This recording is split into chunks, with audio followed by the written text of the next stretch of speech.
Bismillahirrahmanirrahim. Assalamualaikum warahmatullahi wabarakatuh. Waalaikumsalam warahmatullahi wabarakatuh. Alhamdulillahirabbil alamin. Wassalatu wassalamu ala asrofil anbiya'i wal mursalin Sayyidina Muhammadin wa ala alihi wa sahbihi ajma'in. Alhamdulillah wa syukurillah, pada kesempatan kali ini kita bisa bermuwajahah dalam rangka untuk melakukan agenda refleksi 101 tahun tanpa khilafah. Salawat serta salam semoga tercurahkan pada junjungan kita Nabi besar Muhammad Sallallahu Alaihi Wasallam yang telah membawa risalah Islam sehingga kita bisa melanjutkan dan menjalani kehidupan ini dengan syariat Allah Subhanahu wa taala. Saya sebagai pembawa acara pada kesempatan kali ini akan membacakan susunan acara pada malam hari ini. Yang pertama adalah pembukaan, yang kedua adalah tilawah, yang ketiga adalah urgensi khilafah sebagai masa depan umat, dan terakhir ditutup dengan doa. Untuk mengawali acara pada kesempatan kali ini, marilah kita buka dengan bacaan Ummul Kitab Suratul Fatihah. Ila hadratin Nabi Mustafa Muhammadin sallallahu alaihi wasallam bisiril Fatihah. A'udzubillahi minasyaitonir rajim.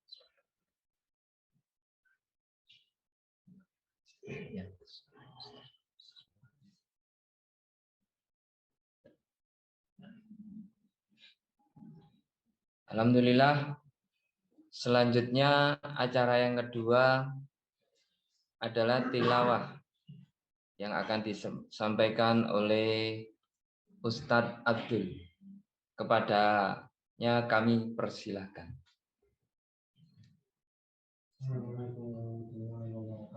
Waalaikumsalam warahmatullahi wabarakatuh.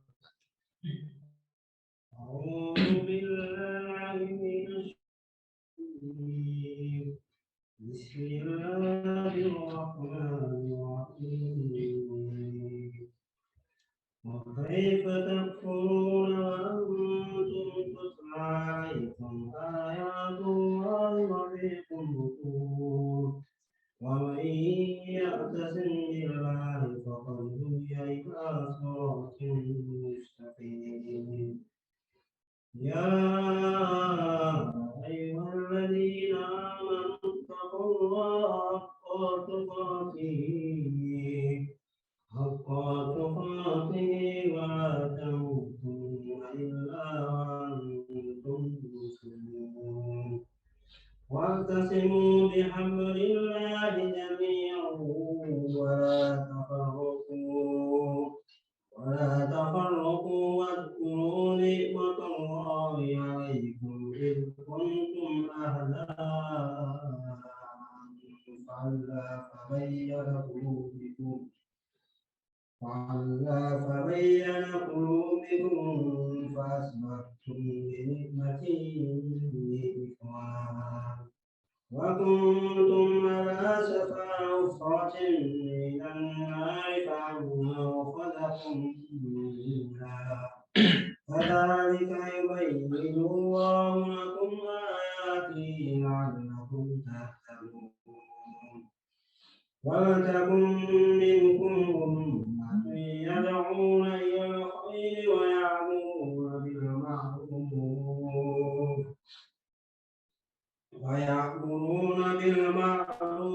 وينحون عن المنكر وأولئك هم المفلحون ولا تكونوا كالذين تفرقوا واختلفوا من بعد ما جاءهم البينات وأولئك لهم عذاب أليم.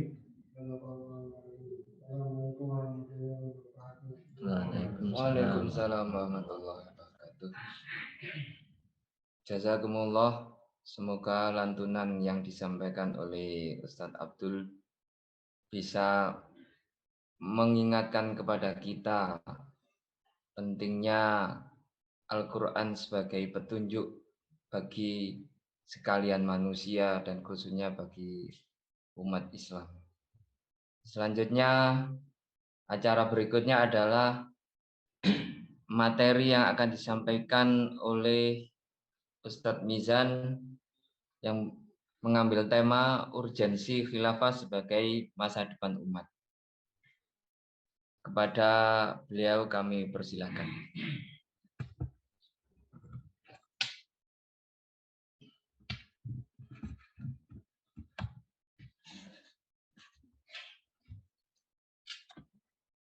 Bismillahirrahmanirrahim.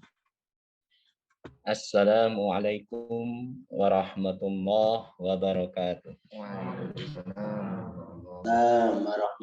Alhamdulillahi rabbil alamin. Wassalatu wassalamu ala ashrafil mursalin Sayyidina Muhammadin wa ala alihi wa ashabihi ajma'in. Amma ba'd. Allahumma inni a'udzubika an adilla wa dhalla au azilla au salla au adlima au lama au ajhala au yujhala alayya. Syukur alhamdulillah, kita panjatkan puji syukur kehadirat Allah Subhanahu wa taala karena pada malam hari ini tanggal 19 Februari 2022 kita dipertemukan dalam keadaan sehat walafiat dalam rangka melaksanakan satu agenda mengenang peristiwa Rajab, bahwa di dalam bulan Rajab khususnya pada tanggal 28 Rajab 1342 Hijriah itu adalah momen ketika khilafah diabolis, dihapuskan oleh Mustafa Kemal Atatürk laknatullah alaih, sehingga umat Islam tidak lagi hidup di dalam naungan khilafah selama sekitar 101 tahun. Maka sekarang kita mengingatkan kembali kepada umat Islam akan urgensi keberadaan khilafah bagi mereka. Itu arti penting forum yang kita lakukan pada malam hari ini, dan semoga Allah Subhanahu wa taala mencatat apa yang kita lakukan sebagai amal solih. Kita dicatat sebagai orang-orang yang berusaha membela, menjaga dan memperjuangkan syariat Allah Subhanahu wa taala. Amin ya rabbal alamin.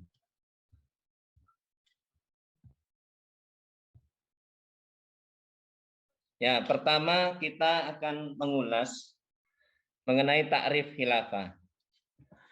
Takrif khilafah atau definisi penjelasan khilafah itu apa?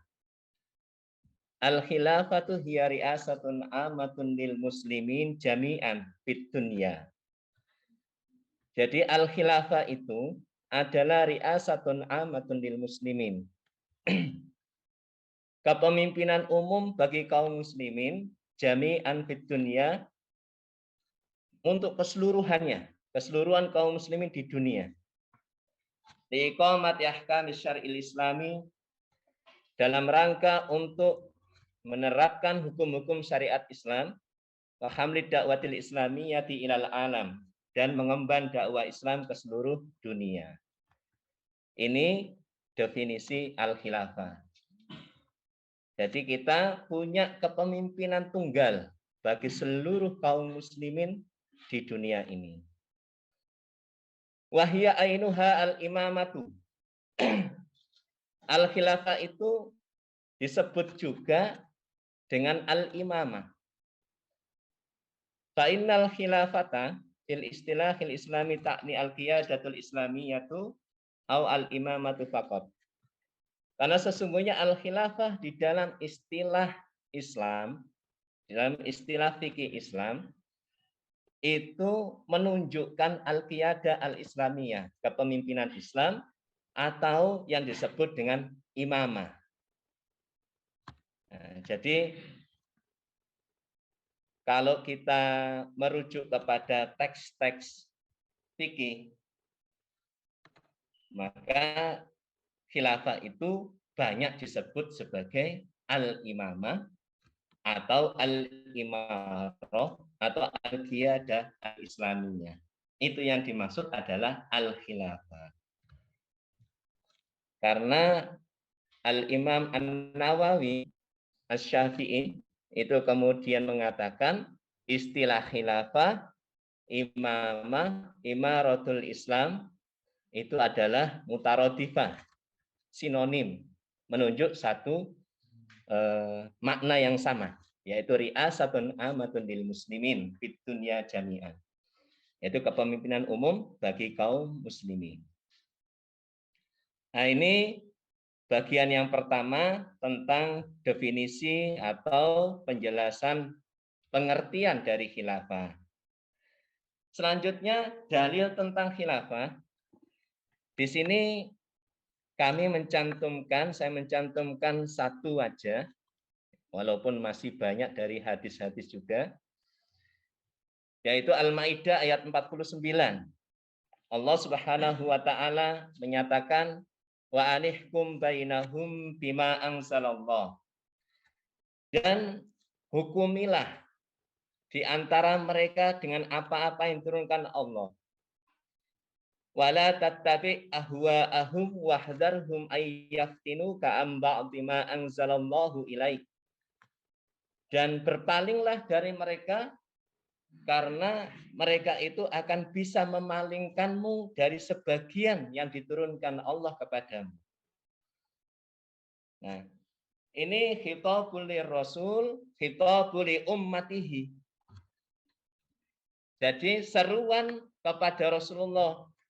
Siapa yang disuruh oleh Allah, siapa yang diperintah oleh Allah untuk menghukumi, memberi keputusan hukum di antara manusia itu dengan apa wahyu yang diturunkan Allah, itu adalah Rasulullah. Sedangkan seruan kepada Rasulullah itu maknanya adalah seruan kepada kaum muslimin. Jadi artinya kita juga diseru. Kaum muslimin, putuskanlah semua perkara di kalangan kalian itu dengan wahyu yang diturunkan oleh Allah Subhanahu wa taala. Nah, ini dalil tentang al-khilafah. Apa hubungannya dengan khilafah? Tadi itu perintahnya adalah menerapkan apa yang diturunkan Allah dalam kehidupan sehari-hari. Atas hubungannya dengan khilafah. Nah, khilafah itulah yang lantas dijadikan oleh Allah dan Rasul-Nya sebagai metode, sebagai thariqah, kalau bahasa kerennya. Thariqah untuk menerapkan hukum syara secara paripurna, secara kafah. Karena banyak hukum syara yang tidak bisa diterapkan oleh individu. Contoh, mengelola sumber daya alam. Ya, mengelola sumber daya alam itu nggak bisa dilakukan oleh individu, harus negara. Bahkan ibadah-ibadah yang sifatnya individu aja, hal-hal yang berkaitan dengan individu, kalau tidak ada negara yang mengatur regulasinya, aturannya, undang-undangnya, itu juga nggak jadi sempurna. Contoh tentang makanan halal dan haram. Kalau nggak ada negara yang mengatur regulasi makanan yang beredar di tengah masyarakat itu yang dijamin yang halal, maka tentu kita akan susah mendapatkan sesuatu yang halal. Monggo, Yai Lukman.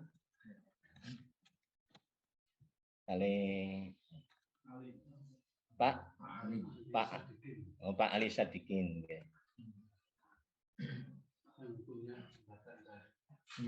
Oh, nggih. Nggih. Nggih niku mengenai dalil mengenai al-khilafah. Nggih. Bahkan tentang puasa di bulan Ramadan. Itu kan kaitannya dengan ibadah individual puasa.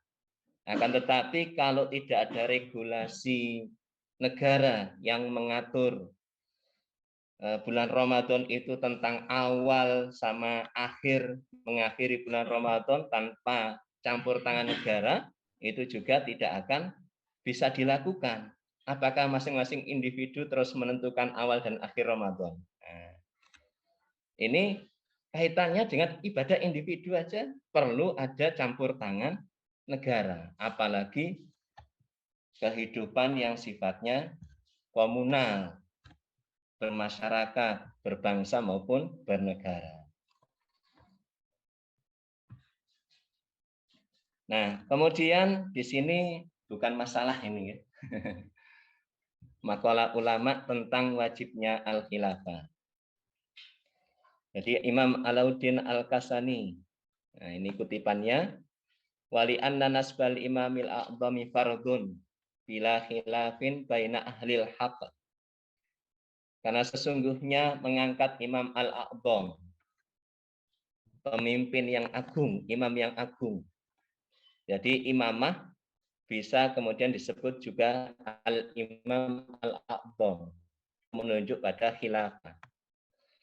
Fardun, ini madhab Hanafi. Kalau sudah mengatakan fardun, itu berarti nggak bisa ditawar-tawar lagi. Ya. Tingkatnya di atasnya wajib. Karena madhab Hanafi membedakan antara fardu dengan wajib. Tapi secara umum mayoritas ya wajib fardu sama. Ya. Bila khilafin baina ahlil haq, tidak ada perbedaan di antara ahlul haq kecuali ahlil maksiat, ya, maksiat, ahlil maksiat. Nah, wala ibrata fi khilafi ba'dil qadariyati li ijma'i sahabati radhiyallahu anhum ala dzalik. Tidak dianggap ya pendapat sebagian kalangan qadariyah yang mengatakan tidak wajib. Kenapa? Karena sudah ada ijma' sahabat tentang hal itu, tentang wajibnya mengangkat seorang khalifah, seorang imam. Yang mendahului pendapatnya Qadariyah yang mengatakan nggak wajib tadi. Jadi nggak dianggap. Kalau nggak dianggap berarti pandangan sempalan. Ya, pandangan sempalan. Nah, kalau pandangan sempalan itu nggak perlu dibahas, nggak perlu ditelaah, dan nggak perlu dikaji. Itu jelas salahnya. Karena urgensitas kebutuhan akan keberadaan imamah tadi, al-khilafah tadi itu. Dalam rangka apa? Litaqayyudil ahkam, dalam rangka untuk menerapkan hukum-hukum syara. Dan juga dalam rangka untuk menolong orang-orang yang didolimi dari orang-orang yang mendoliminya. Kemudian menyelesaikan segala persengketaan yang terjadi di tengah-tengah masyarakat, yang persengketaan itu kalau nggak diselesaikan akan menimbulkan kerusakan. Contoh persengketaan tanah sering terjadi di sekitar kita, ya, di negeri kita, persengketaan tanah antara perusahaan ya dengan masyarakat. Nah, negara hadir dalam rangka untuk memenangkan perusahaan, bukan dalam rangka untuk mendudukkan tanah ini sebenarnya milik siapa. Jadi kalau perusahaan yang berbicara, maka negara dalam konteks saat ini itu ya membela kepentingan-kepentingan para pemodal, para kapital. Wa ghairi dzalika minal masalihil lati la taqumu illa bi imam, dan kemaslahatan-kemaslahatan lain yang tidak bisa ditegakkan, disempurnakan kecuali dengan adanya al-imam. Nah, al-imam ini adalah al-khilafah. Selanjutnya Imam Al-Hafidz Abu Muhammad Ali bin Hazm, Ibnu Hazm Al-Andalusi Az-Zahiri. Ini beliau mendokumentasikan ijma ulama dalam Maratibul Ijma. Wattafaqu annal imamata fardun. Jadi mereka bersepakat, para ulama itu, sesungguhnya al-imamah yang di awal tadi, yaitu menunjuk al-khilafah fardun. Wa annahu la budda min imamin hasan najdat wa arahum qad hadul ijma' wa qad taqaddamahum. Dan sesungguhnya ya harus bagi umat itu memiliki imam. Nah, sedangkan an-najdat ini dari kalangan Qadariyah. Ini punya pendapat yang menentang ijma. Yang menentang ijma berarti dia mengatakan tidak wajib. Waqat taqaddamahum, padahal kesepakatan ulama tentang wajibnya imamah itu berkesesuaian dengan kesepakatan para sahabat Nabi. Maka pandangan an-najdat tadi juga tidak bisa dianggap. Jadi kecuali hanya sekedar sempalan.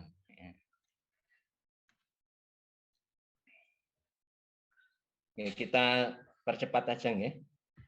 Ini tentang fokus ke wajibnya khilafah. Kemudian Imam Mawardi di Aqdil Imamah. Ini ada sebuah kalimat yang unik di sini. Al-imamatu maudu'atun li khilafatin nubuwati fi khirasatid din wa siyasatid dunya. Jadi al-imamah itu menunjuk pembahasan kepada khilafah nubuwah. Li khilafatin nubuwati. Jadi ini yang perlu digarisbawahi, khilafah nubuwah.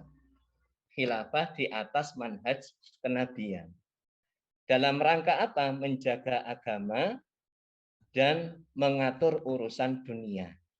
Nah, ini pernyataan Imam Mawardi ada al-khilafatun nubuwah. Khilafah di atas manhaj kenabian. Jadi kalau sebagian orang khilafah itu yang diperjuangkan khilafah ala Ahkamus Sultaniyahnya Imam Mawardi atau yang lain, atau Abu Ya'la Al-Faruq juga sama Ahkamus Sultaniyah, atau khilafah ala Bani, maka jawab saja yang diperjuangkan oleh kaum muslimin itu khilafatun nubuwah, khilafah di atas manhaj kenabian. Dan Imam Mawardi ini jelas mengatakan khilafah nubuwah di sini.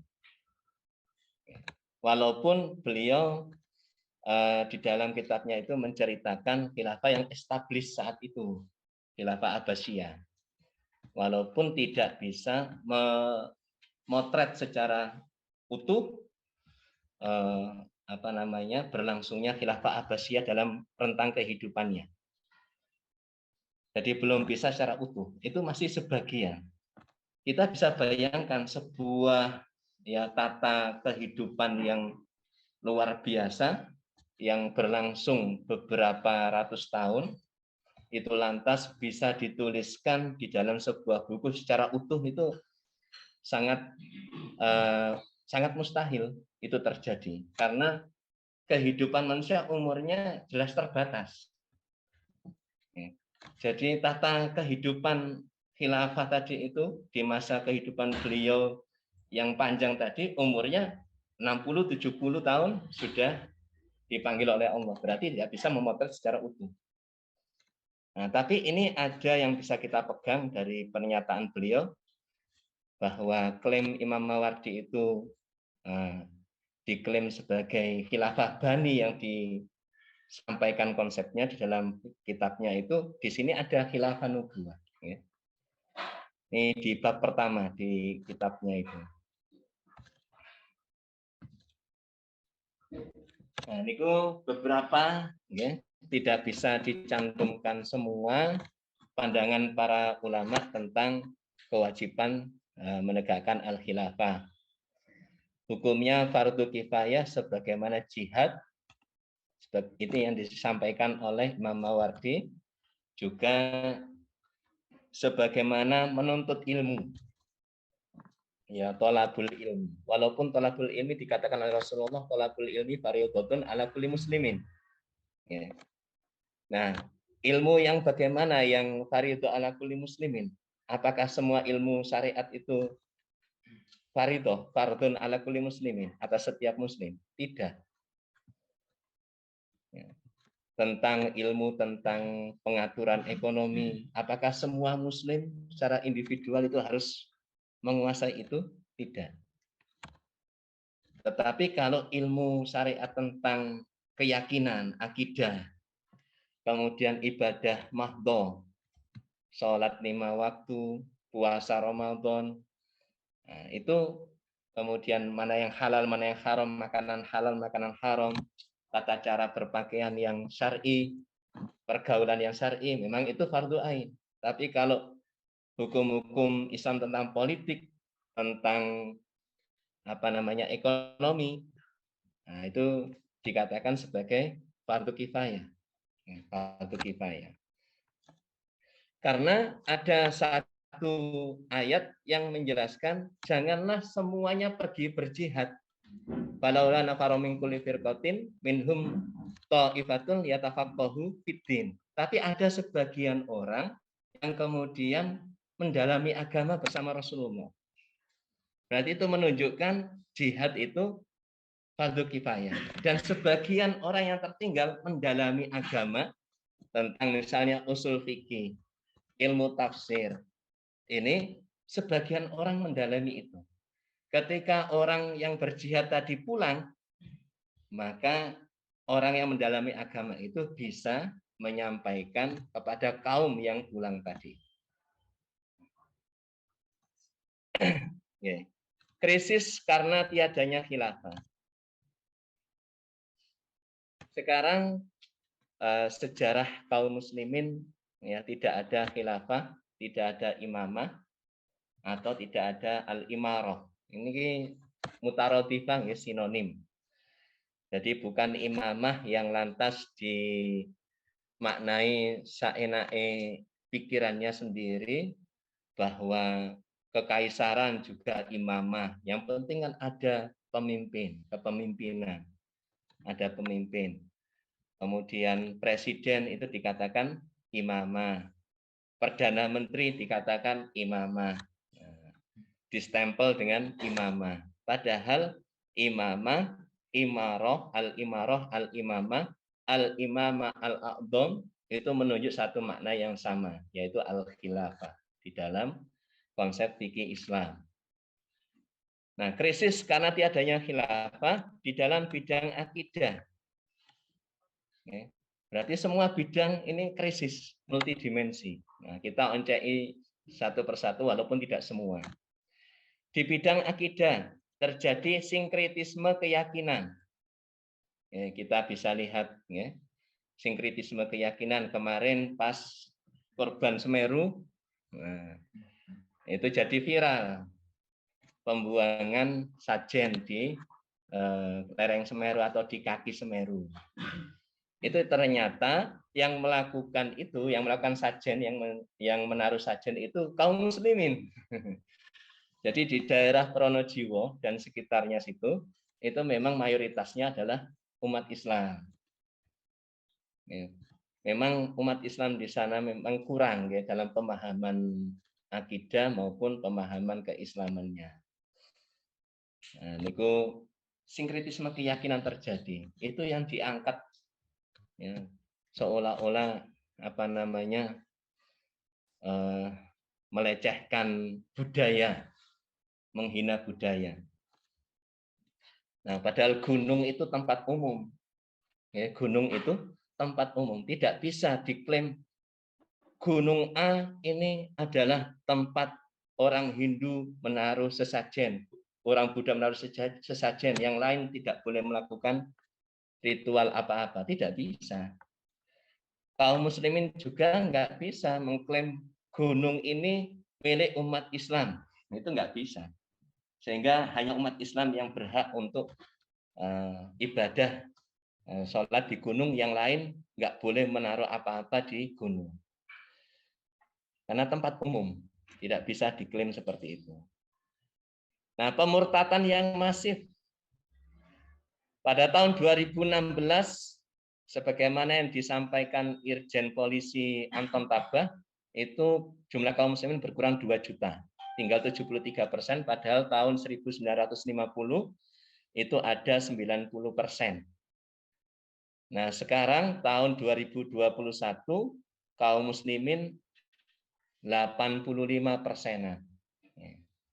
Nah, ini muslim yang sekuler. Nah, pola pikir muslim saat ini sekuler. Takwanya takwa individual. Sholat oke. Puasa Ramadan rajin. Tapi kemudian melaksanakan aktivitas mengambil riba.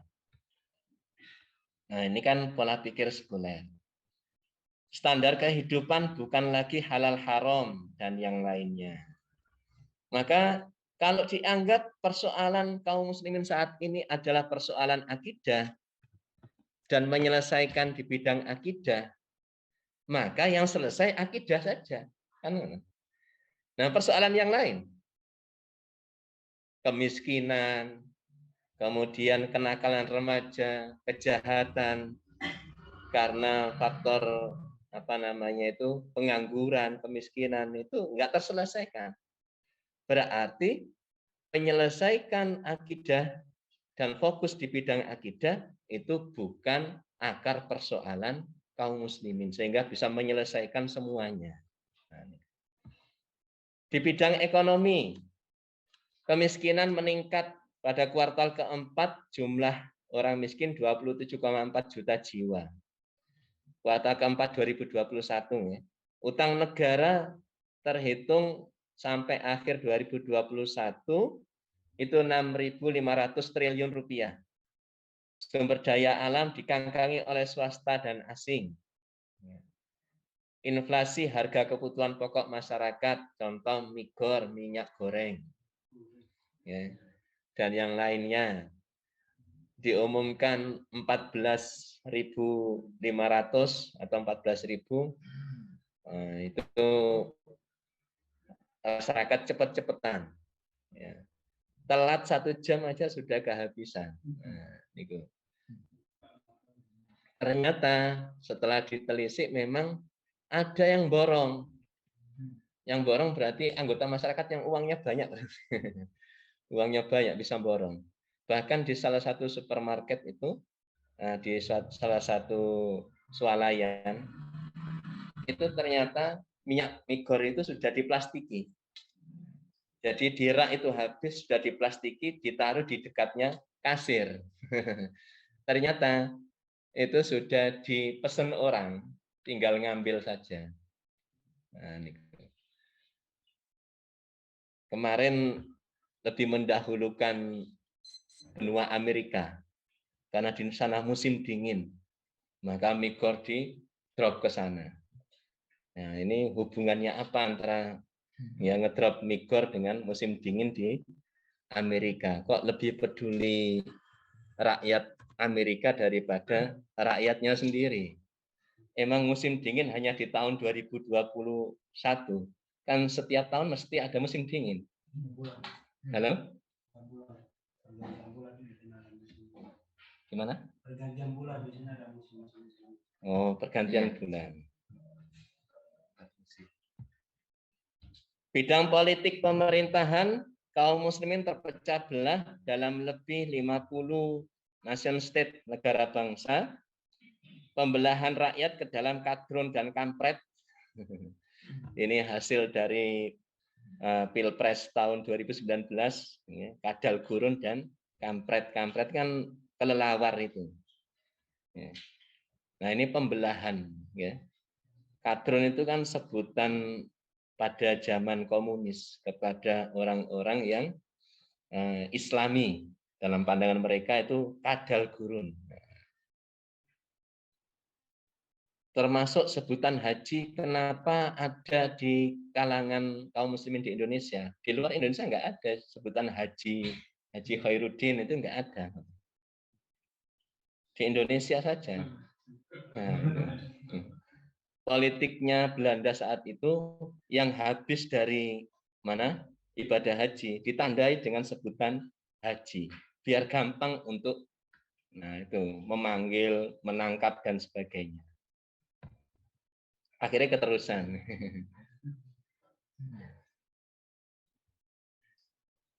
Aspirasi umat Islam yang dikhianati, ya, kita bisa lihat untuk apa Pilpres yang berdarah-darah 2019 kalau sepiring berdua, ya, sepiring berdua kan antara Sinten Pak D sama Prabowo, sepiring berdua. Ngapain kemarin tuh berdarah-darah sampai korban ketika menggugat keputusan hasil Pilpres sampai ke Mahkamah Konstitusi sampai berdarah-darah itu. Kaum muslimin menerapkan sistem pemerintahan demokrasi. Nah, yang demokrasi itu sebagai alat penjajahan sebenarnya, okay? Dan yang lainnya masih banyak. Ini krisis ketika kaum muslimin tidak berada dalam naungan al-khilafah al-islamiyah atau penerapan hukum Islam secara paripurna. Bidang sosial, okay? Pergaulan bebas pria wanita. Niki pun mboten usah ditunjukkan, ya, semuanya sudah paham. Pemutaran tayangan-tayangan yang tidak mendidik, ada layangan putus. Nah, apa hubungannya layangan putus dengan itu jadi viral, ya. Layangan putus kalau kita masih anak-anak kan terbiasa sudah. Layangan putus dikejar kan. Perceraian meningkat di masa pandemi. Nah, perceraian meningkat di masa pandemi di Surabaya tahun 2021 ada kasus sekitar 5.900-an. Sedangkan di Jombang 1.919 kasus. Di Tangerang naik sekitar 14% dari tahun sebelumnya 10%. Hingga rata-rata nasional itu 300.000 lebih kasus perceraian karena kesulitan ekonomi. Ya. Jadi karena ekonomi susah, akhirnya minta untuk dicerai. Ya, suaminya karena nggak bekerja lagi. Kejahatan yang merajalela dan yang lainnya. Ya. Niki krisis beberapa bidang, maka arti penting khilafah itu di mana? Jadi akar persoalannya adalah karena umat Islam itu tidak diatur kehidupannya di bidang akidah, di bidang muamalah, di bidang akhlak, di bidang seluruh bidang, ya, ekonomi dan yang lainnya, politik, pertahanan keamanan tidak diatur oleh Islam, tidak diatur oleh syariat Islam, sehingga menimbulkan krisis multidimensi. Maka arti pentingnya khilafah itu adalah paling tidak disebutkan di sini ada 10 perkara. Ya, arti penting khilafah itu ada 10 perkara. Ahaduha khifduddini ala usulihi al-mustaqarrah wa ma ajma' alaihi salaful ummah. Yang pertama, ya dalam rangka untuk khifduddin, menjaga Islam dan juga menjaga apa-apa yang menjadi ijma' salaful ummah, generasi salaf, terutama ijma' para sahabat. Kita bisa lihat saat ini, ya, Islam itu ya dihina, dilecehkan, tidak sekali dua kali. Ada Muhammad KC, Muhammad kece, ya. Kemudian ada lagi, ya, yang lain seperti Abu Janda, kalimat la ilaha illallah di kain warna hitam disebut benderanya teroris, itu kan pelecehan itu. ada yang kemudian mengaku sebagai nabi dan rasul. Nah, itu kan hal-hal yang usul di dalam Islam. Itu dilecehkan, tidak ada yang membela. Ya, tidak ada yang membela. Umat Islam disuruh memaafkan karena umat Islam itu mencontoh Rasulullah yang memaafkan. Nah, niku. Yang kedua, arti penting keberadaan khilafah iqamatil hudud, ya, menegakkan hukum-hukum had, hukum-hukum apa niku, ukubat, sanksi di dalam Islam dalam rangka untuk apa? Menjaga hukum-hukum Allah, batasan-batasan Allah, anil intihak, dari pelanggaran-pelanggaran. Wa tuhfitu huquqa ibadihi min itlafi wa istihlaf, dan menjaga hak-hak manusia, hak-hak kaum muslimin, ya, dari perusakan, dari pelanggaran. Ya. Nah, niki sekarang kita bisa lihat pencurian tidak diberikan sanksi.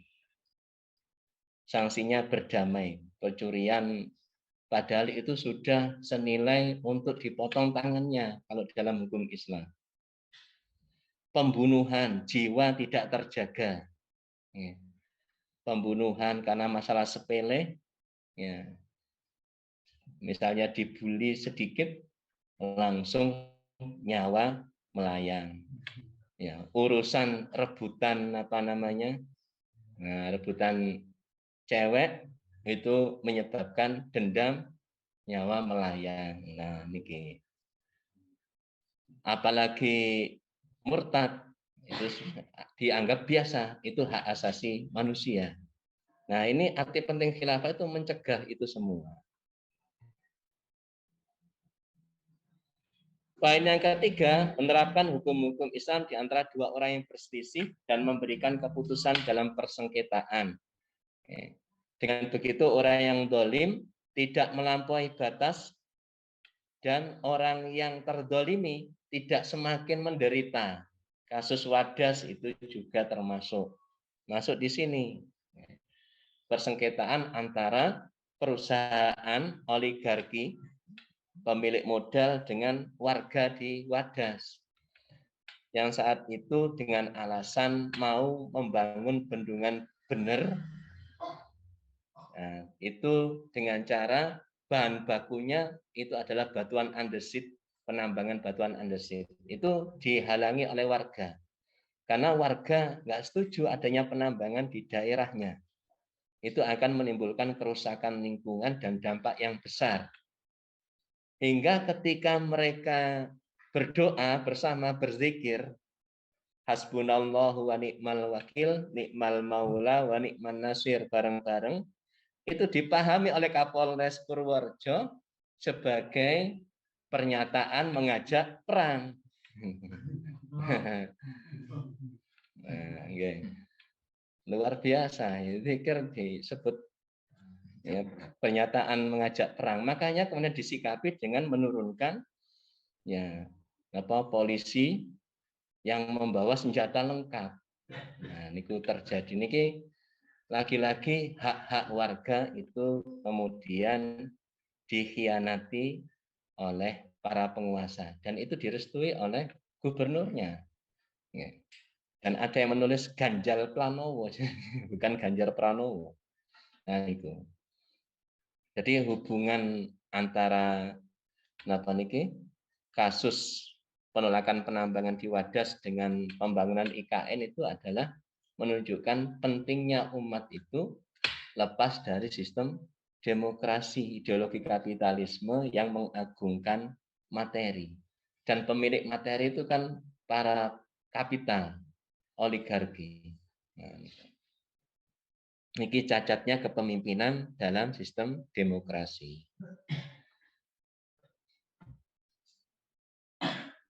Yang keempat, mengerahkan pasukan untuk berjihad terhadap musuh-musuh Islam setelah mereka diseru dengan dakwah hingga mereka masuk Islam atau akad terima.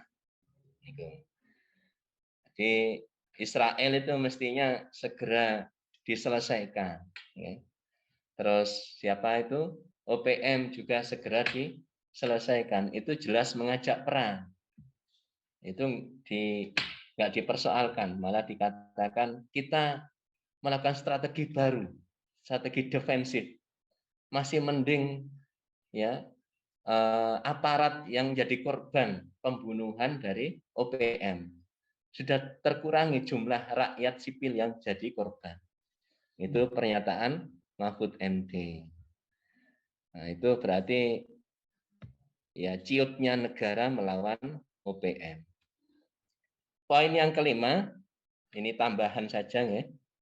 Ada 10 sebenarnya, tapi tidak semua saya cantumkan. Ini yang bisa paling enggak representatif, mewakili. Ada pernyataan dari Ibnu Mubarak, ya. Laulal khilafah lam tu'mil lana subul wa kana al-afuna nahdali akwana. Seandainya kalau bukan karena khilafah, lam tu'mil lana subul, tidak akan aman jalan-jalan kita. Jalan di malam hari enggak aman, di siang hari juga bukan aman. Tidak aman dari mana? Yang pertama, jalannya rusak, kan ngoten. Jalannya rusak. Nah, itu bisa banyak terjadi kasus kecelakaan mandiri itu kan karena jalan yang rusak. Itu enggak amannya karena itu yang pertama. Yang kedua, ya karena kasus kejahatan. Nah, kemudian orang-orang yang lemah itu didolimi oleh orang-orang yang kuat. Nah, itu sekarang terjadi semua. Ya. Nah, sekarang terjadi semua. Maka sebagaimana yang disampaikan oleh Rasulullah, ya. Jadi kalau sudah perkara Islam ini dakwah ini sempurna dengan tegaknya kekuasaan Islam, maka ya, orang yang berjalan sendirian pun itu akan aman. Aman dari kecelakaan individual dan aman dari kejahatan-kejahatan di jalan.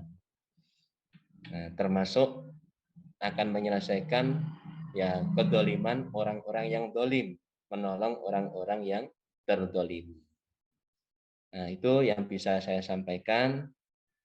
Nah, sebelum diakhiri, ya, kembalikan ke Ustaz Khairuddin. Oke. Jadi pola pikir kita sebagai Muslim mestinya pola pikirnya sebagaimana para sahabat.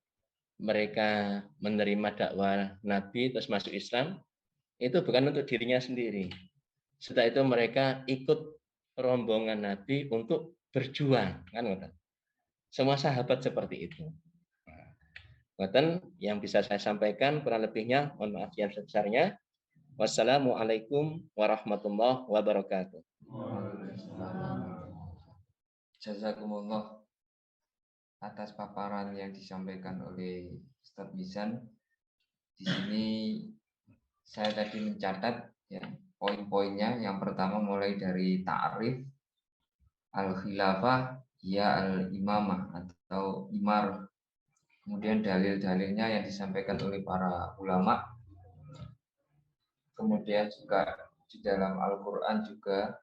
Kemudian juga ketiadaan khilafah itu berpengaruh terhadap bidang akidah, ekonomi, politik, sosial, dan keseluruhannya.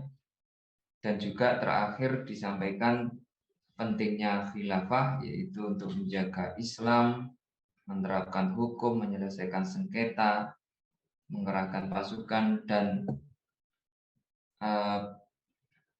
poin lainnya, ya. Itu poin-poin pokok yang disampaikan oleh Ustadz Mizan. Karena juga keterbatasan kita waktu sudah menunjukkan jam 2:10:18, maka untuk sesi diskusi ataupun tanya jawab kita tiadakan.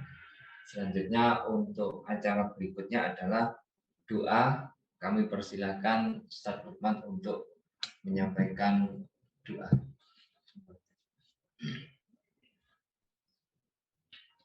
Assalamualaikum warahmatullahi wabarakatuh. Waalaikumsalam. Dan harapan mudah-mudahan yang kita dengar dari Ustaz Nizam tadi senantiasa serta kita dan berusaha untuk kita terapkan dan kita bawakan mudah-mudahan kita Indonesia mendapatkan negeri yang Islam, negeri yang harapan saya besar dalam bingkai khilafah. Allahumma shalli wa sallim wa barik ala sayyidina Muhammad wa ala ali sayyidina Muhammad alhamdulillahi rabbil alamin. Allahumma ya Allah ya rabbal alamin ya qadir ya karim ya ghafur ya rahim ya salam ya alim. Rabbana zalamna anfusana wa in lam taghfir lana wa tarhamna lanakunanna minal khasirin. Allahumma inna ala dhikrika wa syukrika wa husni ibadatik. ربنا لا تؤاخذنا إن نسينا أو أخطأنا ربنا ولا تحمل علينا إصرا كما حملته على الذين من قبلنا ربنا ولا تحملنا ما لا طاقة لنا به واعف عنا واغفر لنا أنت مولانا فانصرنا على القوم الكافرين فانصرنا على القوم المشركين فانصرنا على القوم الظالمين فانصرنا على القوم المجرمين فانصرنا على القوم الخاسرين اللهم إنا نعوذ بك من جهل البلاء ودرك السقاء والسوء والضيق وسنة العجاب. اللهم إنا نعوذ بك من البرص والجنون والجذام ومن شيء الأسقام ومن سيء الأسقام ومن سيء الحكم. اللهم يا الله يا غني يا حميد يا مبتلى مثل رحمه يا رب العالمين بحلالك وحرامك وبطاعتك المعصية وبفضلك عن سواك. اللهم أغننا بالعلم وزينة العلم وأكرمنا بالتقوى وجملنا بالعافية. اللهم إنا نسألك الهدى والتقى والعفاف والغنى. اللهم إنا نسألك علما نافعا ورزقا طيبا وأملا متقبلا. اللهم اجعلنا دولة لصدور الكفر والفقر. اللهم اجعل بلادنا المسلمين خلافة راشدة على منهج النبي التي تجري في أحكامك وسنة الرسول. اللهم ارحمنا بالتوفيق والهداية. اللهم ارحمنا بكرامة الخلافة. اللهم ارحمنا بذنبك السريع برحمتك يا أرحم الراحمين. ربنا آتنا في الدنيا حسنة في الآخرة حسنة وقنا عذاب النار. اللهم اجعل جمعنا هذا جمعا مرحوما ربنا من بعد فرق معصوما. اللهم اجعل جمعنا هذا جمعا مغفورا فرقا من بعدك فرقا مغفورا. وصلى الله على سيدنا محمد وعلى اله وصحبه اجمعين. الحمد لله رب العالمين. الفاتحه.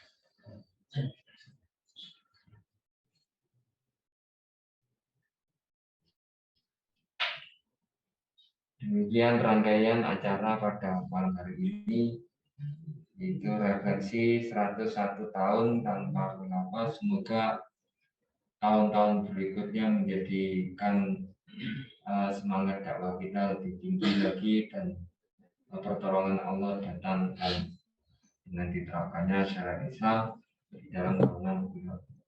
Saya sebagai pembawa acara dan host sekalian, mohon maaf jika ada kekurangan. Saya akhiri bila taufiq wal hidayah. Assalamualaikum warahmatullahi wabarakatuh. Waalaikumsalam warahmatullahi wabarakatuh.